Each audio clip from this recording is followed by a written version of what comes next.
আসসালামু আলাইকুম গাইস, আশা করছি সবাই ভালো আছেন।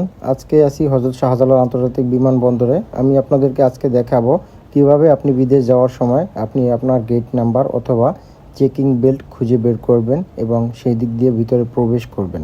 তো গাইস, দেখতে পাচ্ছেন আমার কাছে একটি মনিটর শো করতেছে। এটি এয়ারপোর্টের দ্বিতীয় তলায় আসলেই আপনি দেখতে পাবেন এবং মনিটরের শুরুতেই দেখতে পাচ্ছেন ডিপারচার মানে বহির্গমন। এই দেশ থেকে যত বিমান অন্য দেশে যাবে, যেমন Kuala Lumpur, Colombo, Riyadh, Narita, Bangkok, Muscat, বিভিন্ন দেশের নাম এখানে সিরিয়ালভাবে শো করতেছে।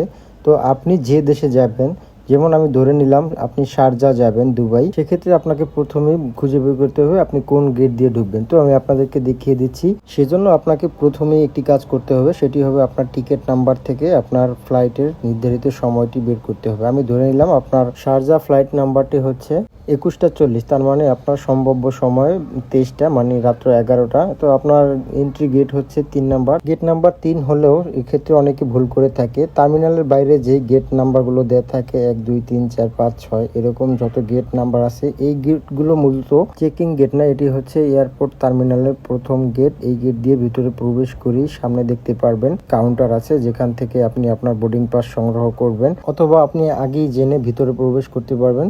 সেই জন্য আপনাকে মনিটর থেকে দেখে যেতে হবে আপনার ফ্লাইট নাম্বারটা যদি শারজা হয়, সেক্ষেত্রে 8 নাম্বার গেটের সি নাম্বারে কাউন্টারে আপনি যাবেন। 8 নাম্বার গেটের সি নাম্বার কাউন্টার থেকে আপনার বোর্ডিং পাস সংগ্রহ করবেন আপনার ব্যাগেজ ওজন দিয়ে। তারপরে আপনি প্রবাসী কল্যাণের সিগনেচার নেবেন এবং আপনি প্রবাসী কল্যাণের সিগনেচার নিয়ে যখন ইমিগ্রেশন শেষ করে বিমানে যাবেন, তখন ওইখানে একটা গেট নাম্বার থাকে।